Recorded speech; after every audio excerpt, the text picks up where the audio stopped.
Arratsalde honen zule jantzi, koloreko naiz belztunak, begiradatan mutuak baina esku zartatan iztunak.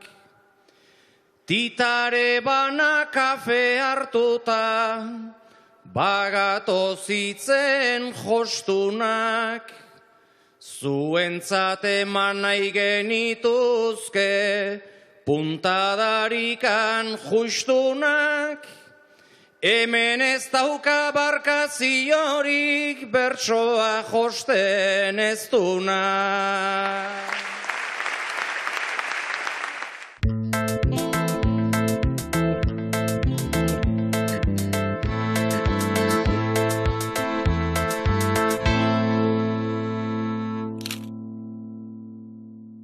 Urtero utxik egiten ez duten bertso saioak dira Ondarroako erregegunekoa eta Getariko San Anton festetakoa. Bertako bertsoaldiekin osatu dugu astenetako hitzetik hortzera. Gozatu. Bueno, 2022ko abendun 18 kokatukoaz. Ez da kasualidadi edo ez. Kasi ordu bardin izan zen.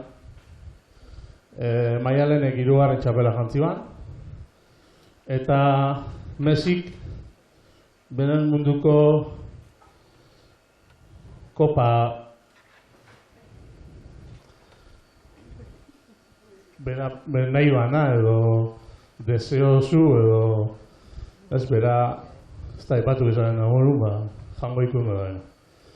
Pare bertzo, seguro itzapenak azu hor eguneku, seguruena partidu ikusten egongo zine, baina, bueno. Vale? Egun berean izan zen baina, bakarra ikusi nuen. Egia da bai, bi handi dira, biak altutan altuen.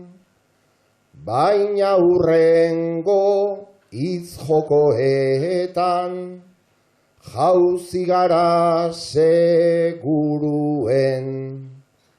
Mesik lehen maia eman zuen ta Lujan biok Mesi zuen.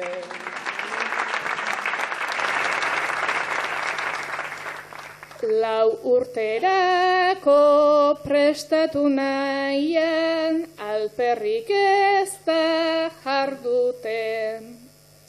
Zita handia eta mundiala, iaz bezalaxe aurten.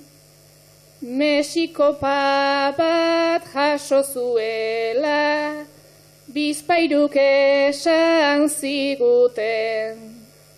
Baina ez dakit futbol zelaian gutaz ezer entzun zuten. Batzuek asko, bestek gutxi, beti gabiltza horrela. Baina ni egon nintzen adibi, pantai hartuta bezala, eta argatik liatzen ere asianago bestela. Maialenena zen mundiala eta Mesiren atxapela.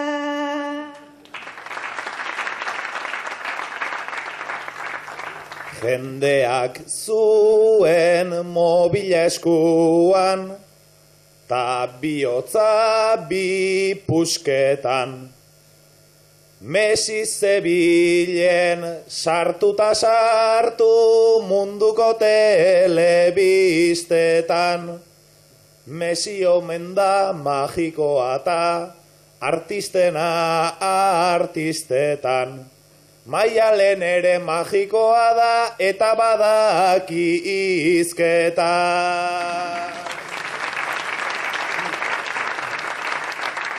Gure mundu mundua eraiki dute, izarraundien gerizan, referenteak obekalean, eta jainkoak elizan, naizta Maialen ikusten degun, munduko txapeldun gizan. Pena da euskal ume gehienek Messi nahi dutela izan. Messi izan nahi dutela eta dabiltza ume eta heldu.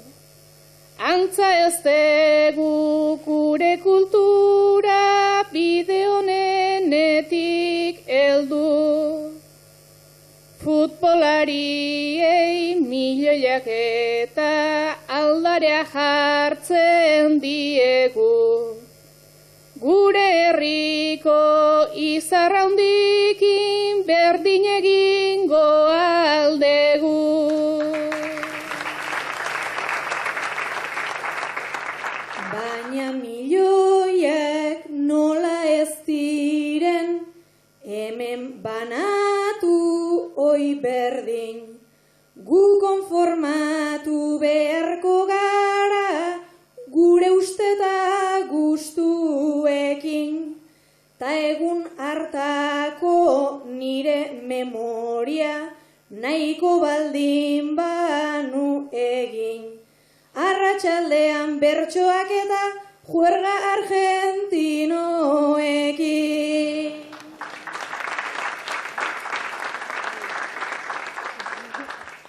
Nik ere juerga egina nuen Argentinarrekin gero. Umek Messi izan nahi dute, ara enuen espero.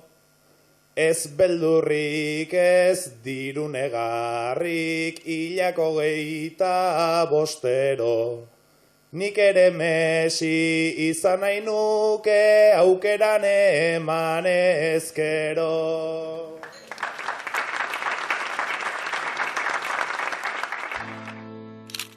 Udazken luzearen ondoren, halako batean, iritsi zen abenduaren 19. Ordutik asmatu alduzue txapelketarik gabe bizitzen. 12 ordu egin ditut lo, atera naiz tabernara.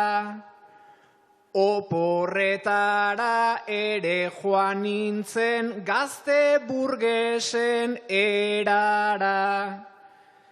Txapelketari gabe bizitzen egia esan da ara. Txapelketakin bizitzen baino asko zerrexagoa da. Txapelketadun bizitza baten bizitza askorik ez dago. Barru guztiak uzkur eginda egon izan naiz luzaro. Baina Iruñeko holtzatik jeitsi zerbezari 3 trago. Ta berehala egin nintzen 10 zentimetro zabalago. Urrun geratu zaigu Iruña, urrun geratu da arga. Baina zipristin batzuk oraindik suma litezke behar bat. Erabat kendu nahi dugun arren sorbalden gaineko karga. Gero udazken bat liseritzeko negu oso bat behar da.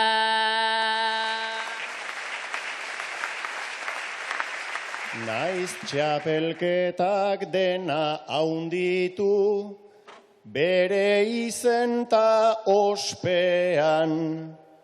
Naiz txapelketak betetzen gaitun puntu honekin postean. Bersoa dugu alor bakarra urtaroariak jostean. Uda berria iristen dena udazkenaren ostean. Errutina izan ona zein txarra nor nahi hartzen du menean. Futinaitera irten nintzan bart arena aldamenean. Ta naizta zer nahi esaten dudan herri honen omenean. Ederragoa da Iruñea, zuek ez zaudetenean. 19 urte zarrera saiatu buelta ematen. Batean hasi lanak prestatzen zer gehiago egin nezaken. Bederatzian 6 jeikita geroztik lanera joaten. Zuek sortzaile liberatuok ze ondo bizi zeraten.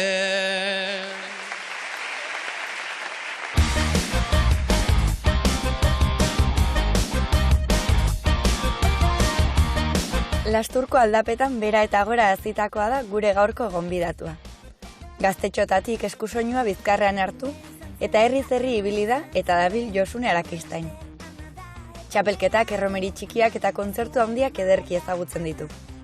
Trikitixa irakaslea, untza taldeko kidea eta gaur egun Sune proiektua ere badarabil eskuartean Arakistainek.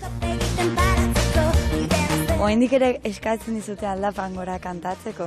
Eskatzen hori dizute? Oraindik gutxio, baina latarteka despistoen baten diko. Untzak bere garaian eukizun olako txinparta bat eta geroztik bere ibilbidea nolakoa izan dela esango zenuke.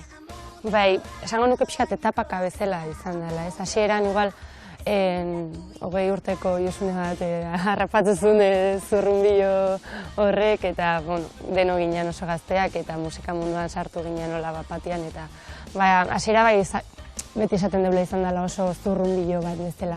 Eta gero, jungea gauzak ikasten, ja etapa motelagoak izan ditugu, pentsatzeko pixkat, ikusteko nola funtzionatzen duen musikak, euskal musika panoramak, eta ez dakit, esango nuke izan dela pixkat gora beratxua eta.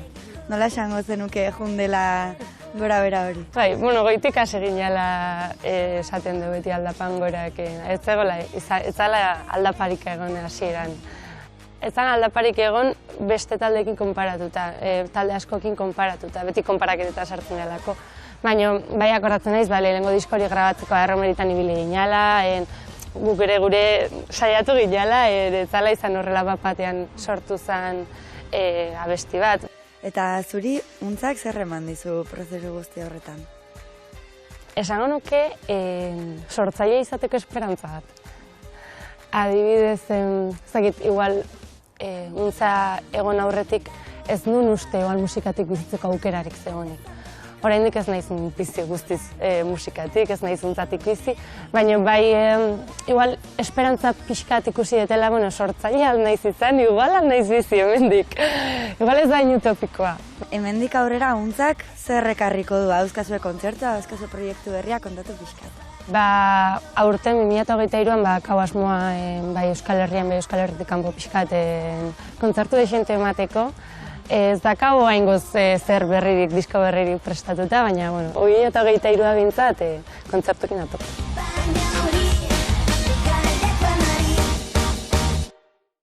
Danok haingo zuez, irulegin ze aurkikuntza egon zan. Eta nik albizti entzune banin eta zorioneku eta hori, zeizan egin eban loturi. Zorioneku, ondarrutarra. Albiztik eta gero, ondarrutarrak, hauxe kartela imen. Dau zer da?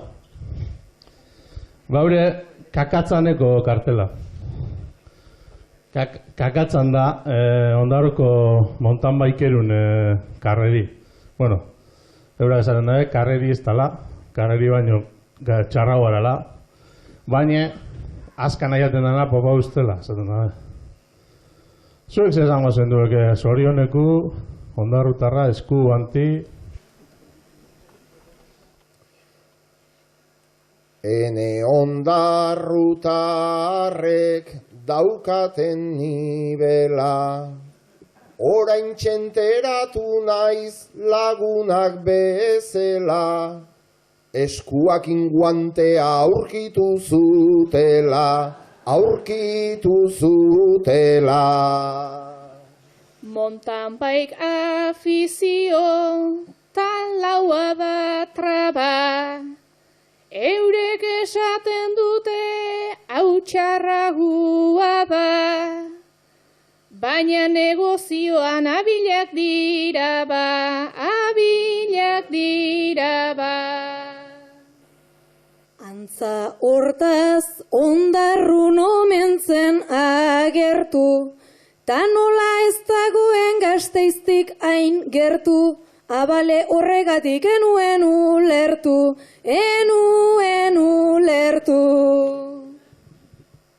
Zorioneku dio Irulegin ejem, gauza bat esan nahi du argi bezain zuzen, Euskal Herria dena lehen ondarru zen. Tau ere ez genekin ene meritu, eskuaren azpian zutenik aurkitu, kriston bizikleta eta gainera elektriku. Bizikletan seguru ez dutela kalte, ta eskutan babarik ez jartzeko bate, arraunerako ere balio lezake.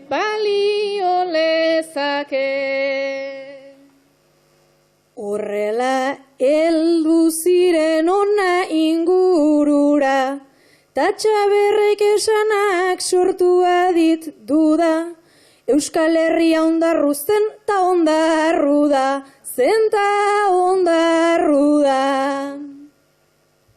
Aroa hurbilegi jarri duzu mira, ondarru guztia da dena mundu bira, australiarrak ere ondarrutar dira.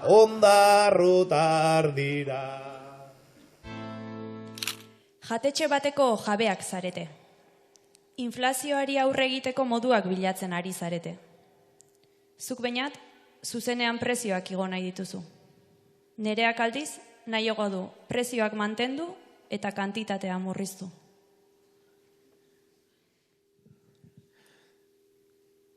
Menua 20 euron jarrita, lehen 17 zena, naizta batetik bestera zikin, joango den gure izena.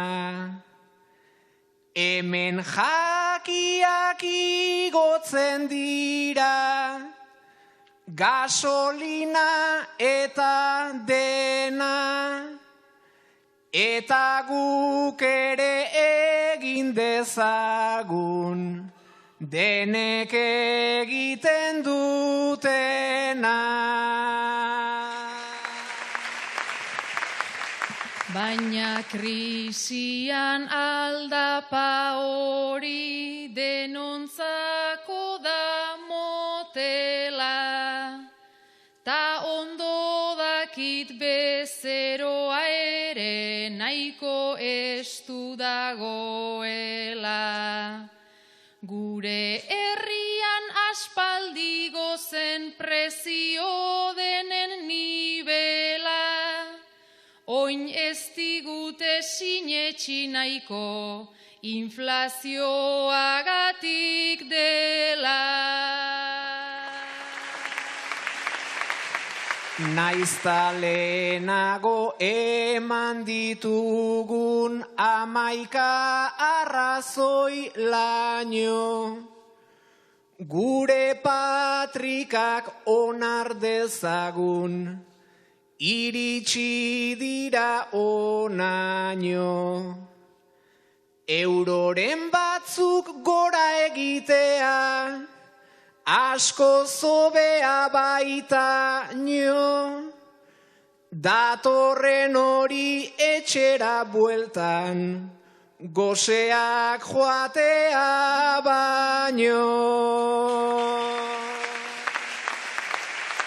Lasai ze gozez ez da egongo, inor etxeko atean, baina neurria murriz daiteke, txuletan edo patean. Mokadutxoak txiki-txikiak, ta aho batez jatean, ezetz ohartu jarri ezkero postreko plater batean. Baino bankete zalea gera eta herrian herriko, ta tripa festa bilakatu da otorduero herrito. Hemen jakiak utzi ezkero, ia eskasen neurriko, aurtengo udan inorretzaigu Getarira etorriko. Lehendik ere jende gehiegi, ez alda etortzen jada, guk herrikoak zaindu ditzagun, ta ondo bada ezpada.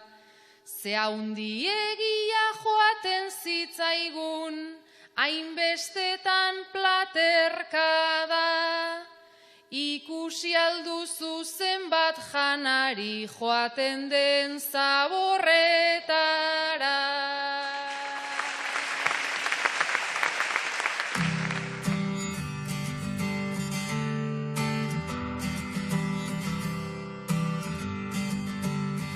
Josune, eta zuk bertsoarekin zer eman izan duzu? Egia esan, gaztetatikan hasi nintzen txapelketetan ebilenean, trikitixa txapelketetan, horrako kopla batzuk sortu behar nituen, letra behar nuen, eta pixkanaka horra hasi nintzen koplak egiten, gero Itziarko bertso eskolan hasi nintzen baita, gizon guztiekin, nire 16 urte eta niretzat gizonak zian denekin. Eta pixkat bertso eskolan hor sentitu nintzen pixkat, bertsolariago, txapelketaren baten ere, plazati gaztetxeran parte hartu nu, baina, bueno, bain pixkat egia esan lagata dakat batez improvisatzeari. Baina, bueno, beti honeiz oso lotuta, untzako letrak egiten ere, batzuk nikin ditut, beste batzuk bertsolari batzuk indizkiate, eta pixkat oso lotuta sentu izan naizen bertsoai, beti anik. Josune, aipatu dituzu bertsolariak, tarteka zukite dituzula letrak, eta gero ere ekartzen dizkizutela bertsoak. Nola izaten da prozesu hori? Igual noizen behin eskatu izan ditugu, baina normalean idatzita egoten dira letrak izan dira. Adibidez, olatu bat abestian letra, akordatzen naiz, ez dakit nun, periodikoan edo interneten, edo nunbaiten irakurri nula Ekaitz Goiketxean bertso sorta hori, eta esan nun, abesti bat berdu eta letra hartu nun, eta melodia bat sortzen hasi nintzen. Ze bertsolari ibili dira zuekin elkarlanean?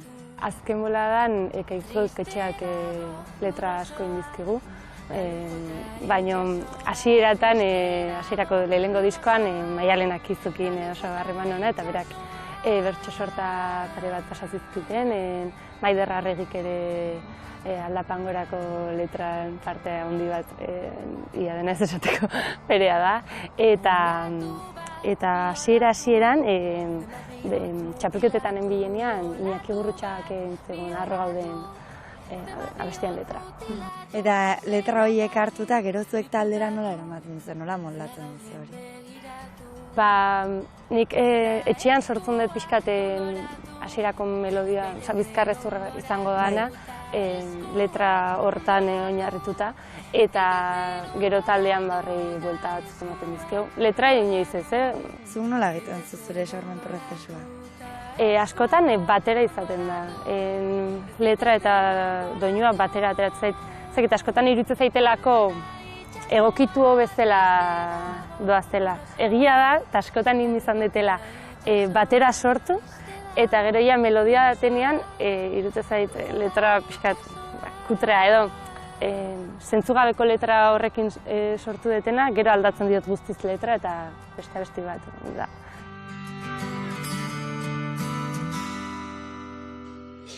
Getariako turismo bulegoko langilea zara. Atzeko bakoitza etorri zaizu bulegora, informazio eske eta herrian egin daitezkeneri buruz galdezka. Ea zer proposatzen diezun eta ea eurek zer erantzuten dizuten. Ara nerea getaria du, ustekabez topatua, eta galdezka nire gana da zalantzan inguratua. 200 jatetxe badaude hemen, hori izango da datua, baina bazpare ekarri zazu kartera preparatua. Baina bazpare ekarri zazu kartera preparatua.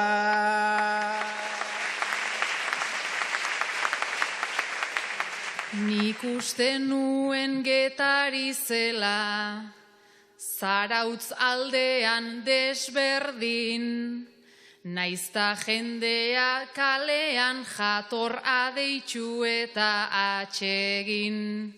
Jaten hasi naiz eta ondoren, hor ordaintzeari ekin, serbileta bat eman didate 2,60 €. Serbileta bat eman didate 2,60 €.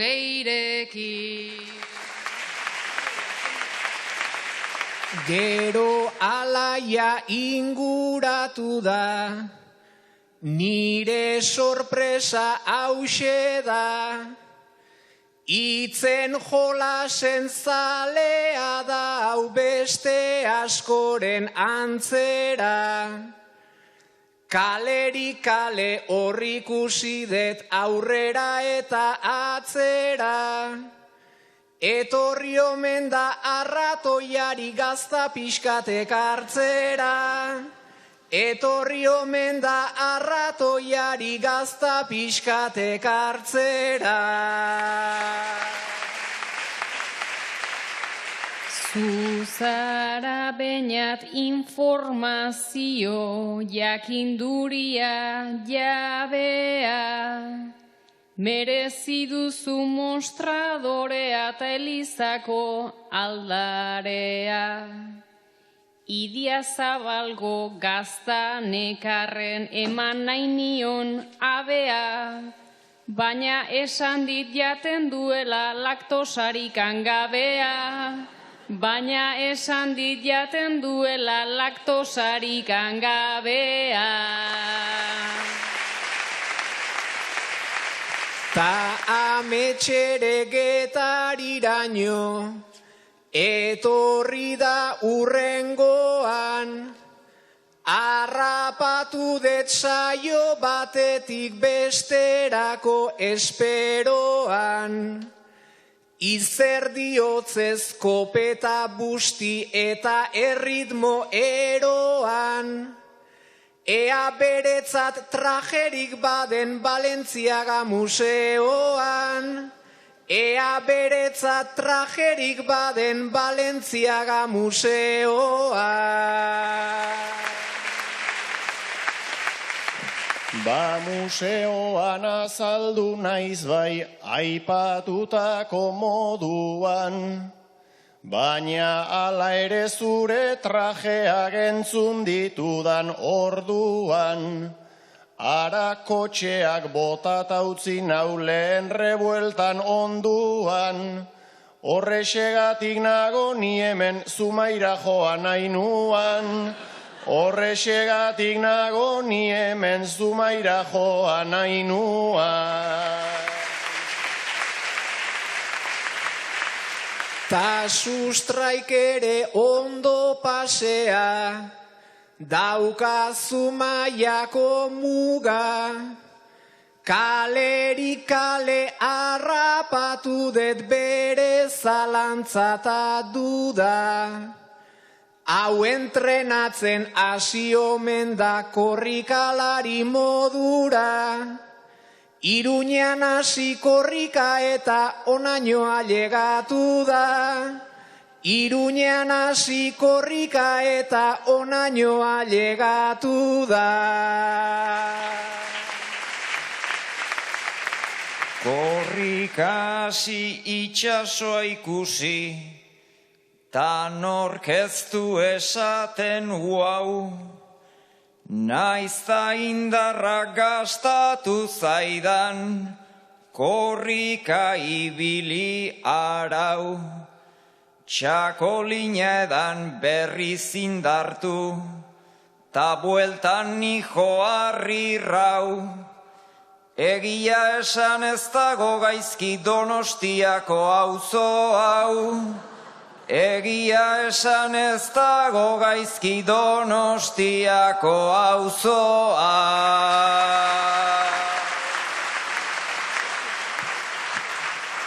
Ta bulegoan ikusi eta arau mendi luze da, eta San Anton eguna inoiz joan ez dadin utxera.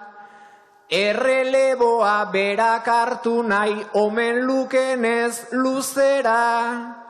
Biegun lehenago inguratu da herria ezagutzera. Biegun lehenago inguratu da herria ezagutzera.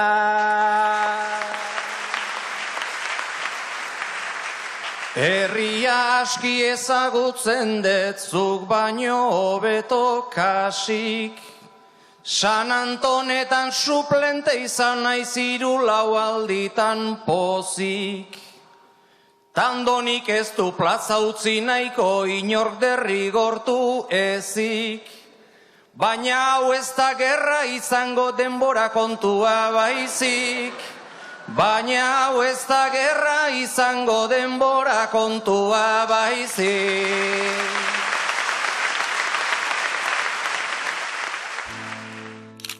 Zuek bikote bazase. Eta azte barrun, ebitzezase entre lana dala, ez dala, ezin batutu elkarreaz. Da ostiraletan, eta kasu erabakitxe, pizza bat eskatu, bisok afaldu, da telesail bat edo serixe bat ikusi, bisok. Eta ongo ostiralin, azizase barri bateaz, ez? Bueno, ikusi zue, da gero asti aurre aru. Pasada asti, bigarren ostirala, egun ofiziala esango, telesaila ikusteko. Azizase ikusten bigarren atala, eta jonei, eskapatza spoiler bat modun. Eta heli konturatu de. Orza, aztin neu baik ikusten egon za, telesail hori.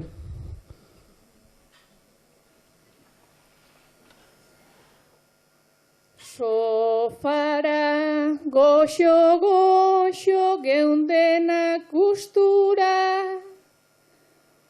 ai ama zure ondoan sortu etzait bat duda, ez da berdinan ere eta zure linura, zure asteak zenbat ostiralditu bat, zure asteak zenbat ostiralditu bat.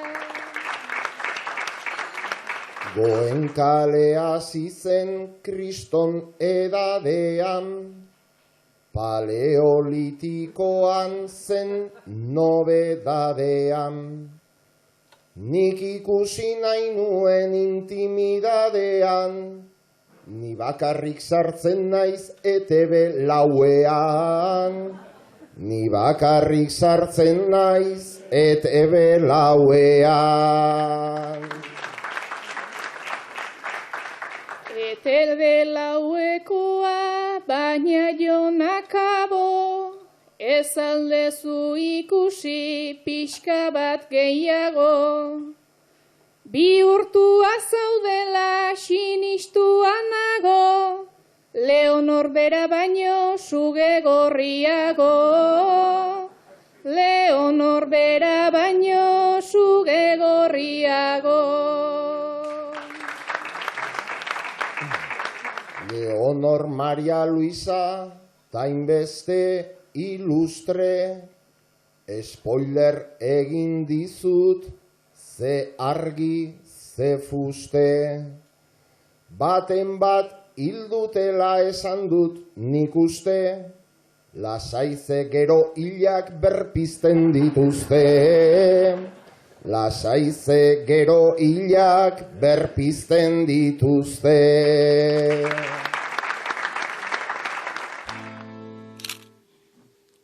San Anton eguna da eta frontoian egin duzu topo.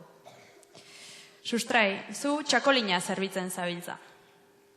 Alaia gaupasa eginda etorri zara. Nerea alduzun dena edaten ari zara.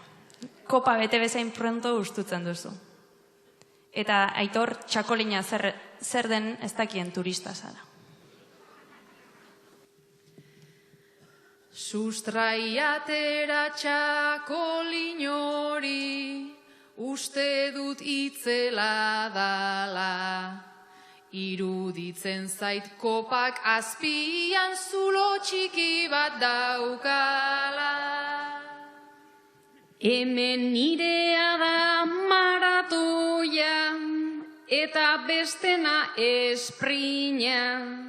Oraintxe bertan ni sentitzen aizketariko erregina. Zerbitzen nago eta krisia oso latza daño. Inflazioa ailegatu da zuen mingainetaraino. Honek bete eta ark ustutzen dutanik borobil bibegi. Ta horrek ez dakit zerredan duen gutxitxo edo gehiegi. Erori egiten zaizkite eta hartzen ditut binan bina. Oarkabean edan ez dut babixiguaren ospina. Berrogeiko patxako lineta, 21 txorixo pintxo. Babai gehiegi edan dut baina, oraindik dugu gutxitxo. Gure turista espainola eta madrileñoa da omen. Kopa bete eta eskatu dit Guggenheim nundik dagoen. Zuk zerbitu baita beste hoiek bimingainetan bikate. Probatu egin nahi nuen baina gogoak endu didate.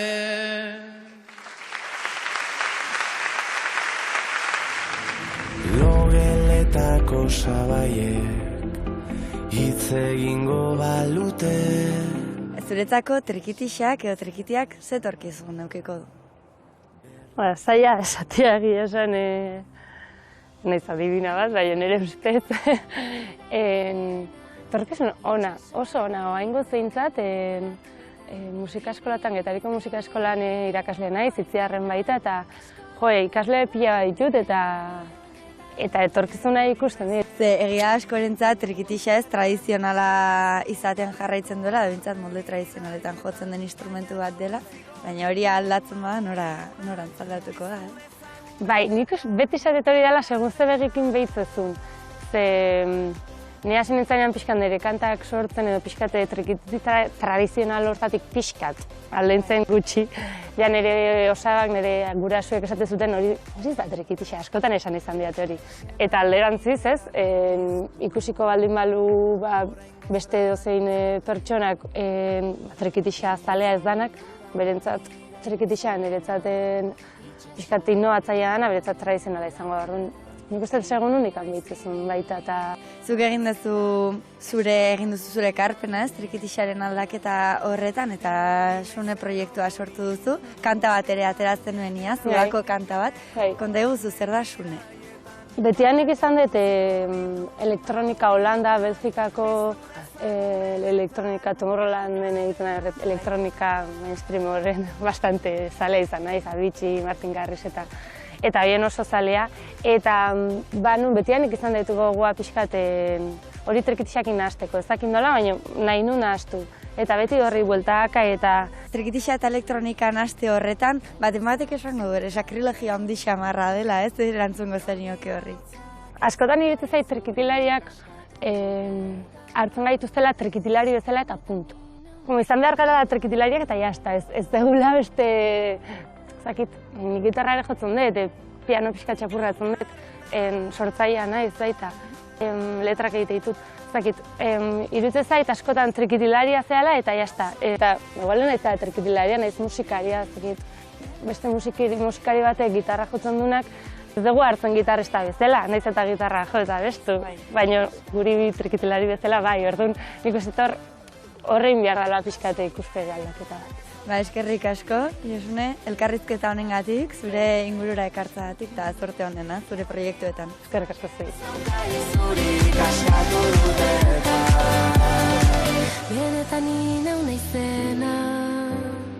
Garai zailetan gabiltza, borondatezko lanak eskatzen dituen erakundeen biziraupenari aurre egiteko. Horrela hasten da, Getariako gure txeru elkarteak WhatsApp bidez zabaldu duen mezu gordina. Ez dakianarentzat, gure txeru urtean zehar Getarian hainbat ekintza antolatzen dituen elkartea da. Futbito, danborrada, Santo Tomas, Gau Beltza, Gabon kantak, Euskal dantzak, pilota eta luze bat. Zu sustrai, urte luzez aritu zara bertan voluntario. Erreleboaren bila, alaia fitxatu nahian zabiltza.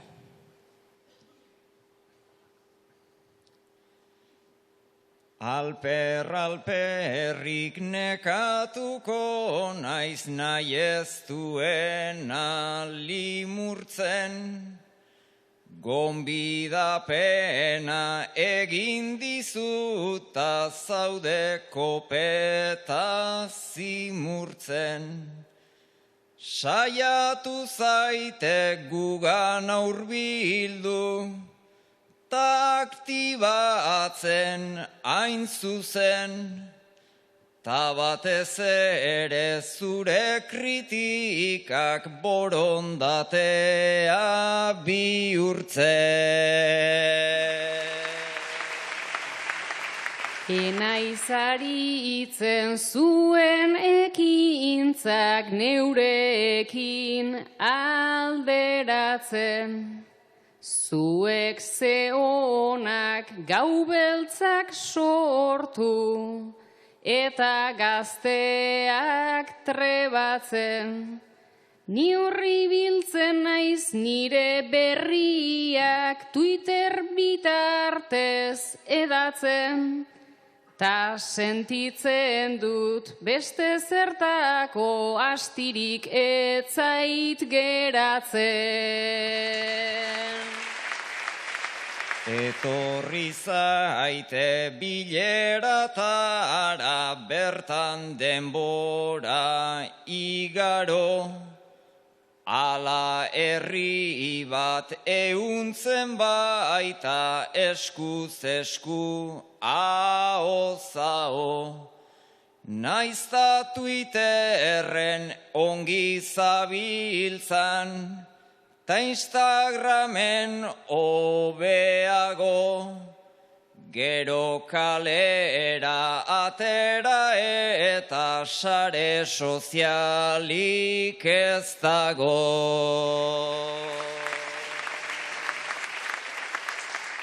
Sare sozialik ez dago baina norbera da armi arma.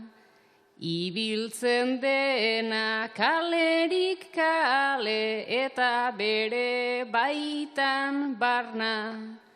Zuek hainbeste ohitura itxi, hainbeste organigrama, ta goitik bera begiratzeko badauzkat aita ta ama. Beraz harreman bat sordezagun aurrez aurre parez pare, ea berriro aukerak ez dun egiten eskutik alde, inoren kontra ez paikabiltza baizik herriaren alde. Nere tokia usteko pres naiz, zu hartzeko prest altzaude.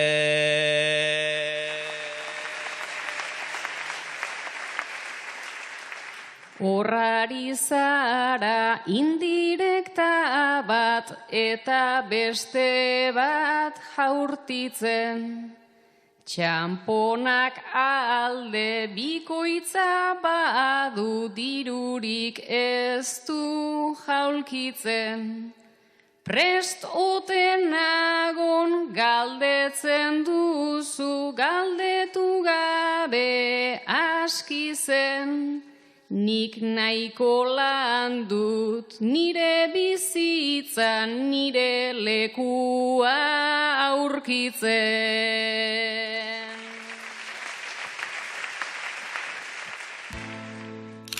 Bueno, Jonek barakizue munduan leku bat bira bat aukela, eta piniko dut argazki bat. Eta zuk kokatuko zu, más o menos, argazki horretan irurak, ez, más o menos. Zeuke, pixkat ondarotarak inde bakazu harremana. Da hori argazkixe ondarotarrak zelan ikusten da mundu. Bueno, ez da mundu, baina, bueno, Europa zati bat, eta... Nun kokatuko zenduke horrek irurak.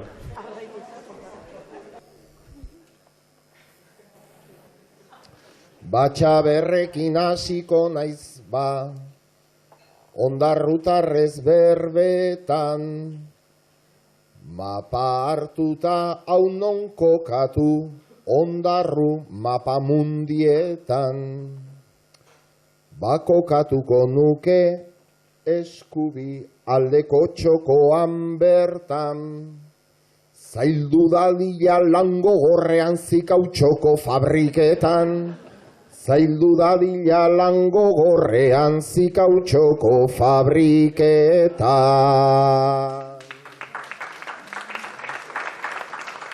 Ondarrutarrak gogorrak gara, hori munduak badaki, eta zikautxon ibiltzen gara bizkarra eginaz bizati.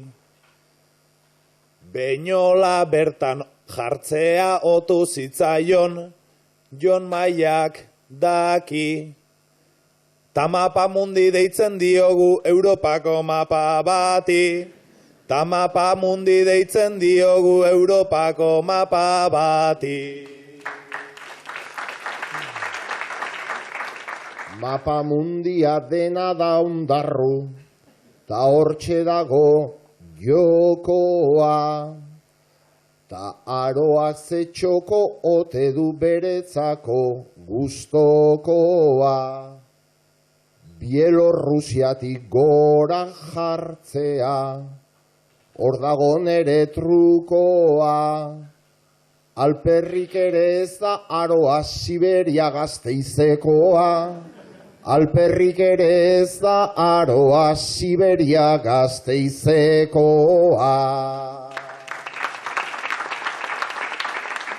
Gorantz bidali nauzu hortaz zuk, ta ondo ibiliko gara, naizta mapara zuzen bota nahi nukenik begirada. Bertan jartzen du Bielorrusia, hori nun izango daba. Esango nuke hau jarraituta hori ere ondarroa da. Esango nuke hau jarraituta hori ere ondarroa da. Ta Eliberriz bidali nahi dut, hortikan esploratzera. Irulegiko muntan baikean aurrera eta atzera. Sagardotegi herrikoa da, guztiok dakigu zera. Euskaldun sosuk jartzen du nortan sagardo pixka sartzera. Euskaldun sosuk jartzen du nortan sagardo pixkat sartzera. Naizta berago egingo zuken, elik nahi adina pero, Euskaldun sosuk aldera bota, erabakia horbego. Ni handik pozik ibiliko naiz, sagardo eta genero, baina betire ondarruarrik inguruan espalego. Baina betire ondarrutarrik inguruan espalego.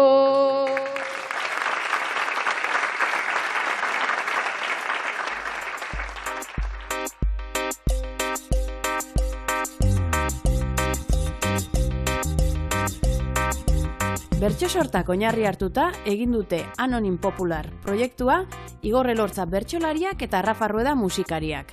Nitik abiatuta plazaratu dituzte gizarteari begira dituzten kezkak. Lehenengo hasi nintzen batetik Rafa Ruedagaz bertsoak musikatzen, eta nahiko aldi berean baita ere hemen Zazpeitiko Kulturaz Kooperatibako bideo sortzaileekin ere pieza bakoitzarentzat bideo batzuk ideiatzen, bertsoak idatziz irakurri daitezkelako, entzun kantuak eta bideoak ikusi. Oier Zuniga gehitu dugu lantaldera, antzerki aktorea eta antzerki zuzendaria bera, topatu dudan modurik zintzoena hainbat gai konkreturi buruz bertsoa jartzeko eta gero kantatzeko izan da nitik hitz egitea, ez da nitik berba egitea. Nitik horren nisakonetik idatzitakoari ere, horrek eskatzen zuen ere partetik ere oso nitik ere aritzea, ez? Bai egongo da emanaldi bakoitzean, azteko hasierako agur bat, eta gero bertso jarri sorta bat okasiorako ipini, ezta? Eta honekin gehitu nahi duguna da justu ere tokian tokirako eta egunean egunerako bertsoak ere egotea emanaldi osoan zehar. Gaur egun gure herrian, Euskal Herrian eta gu geu zeharkatzen gaituzten hainbat galdera eta zalantza bidaiatu nahi dituzten horientzat, ez? Azpeitiako Soreasu antzokian aurkeztuko dute euren lana urtarrilaren 29an arratsaldeko 7:00 aurrera.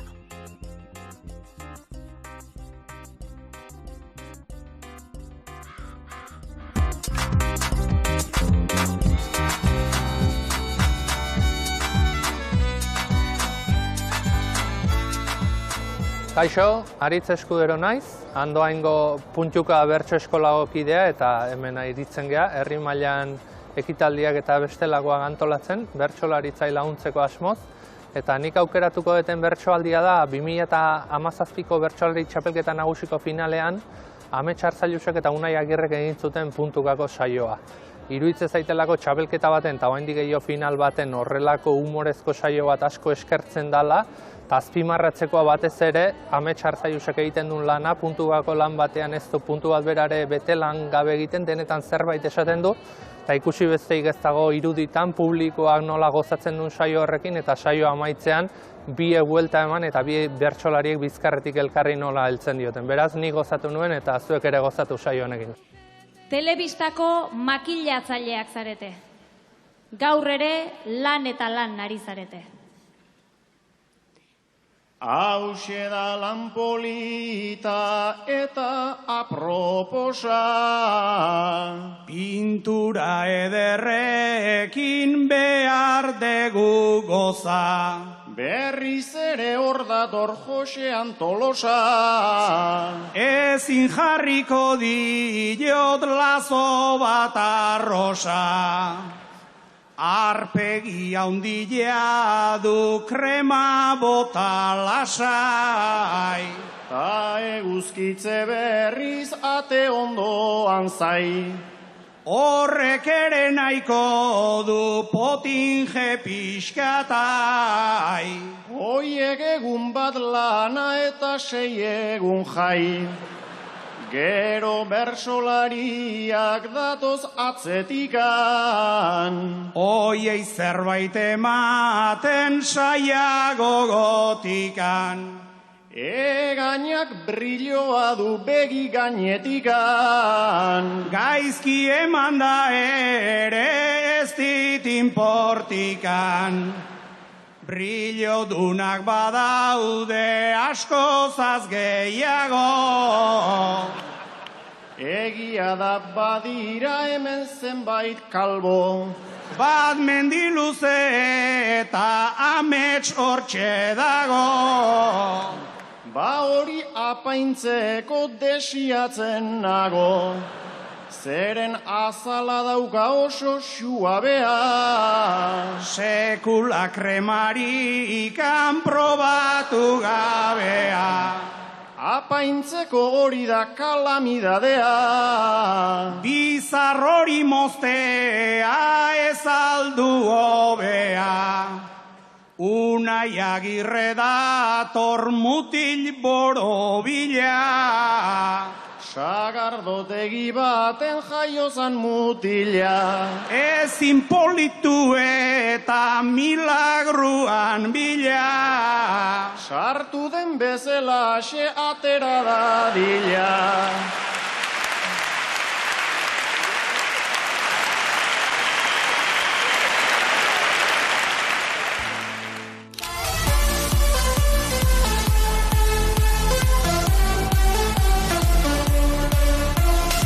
Trikitixa nola ikusten dan, bere alde txarrena hori dala, trikitilari bezala ikusten gaituztela eta nik uste pixkat hortik haratago jun behar dela eta hone ingo diola pixkat trikitixari trikitilari hortatik ateratzea.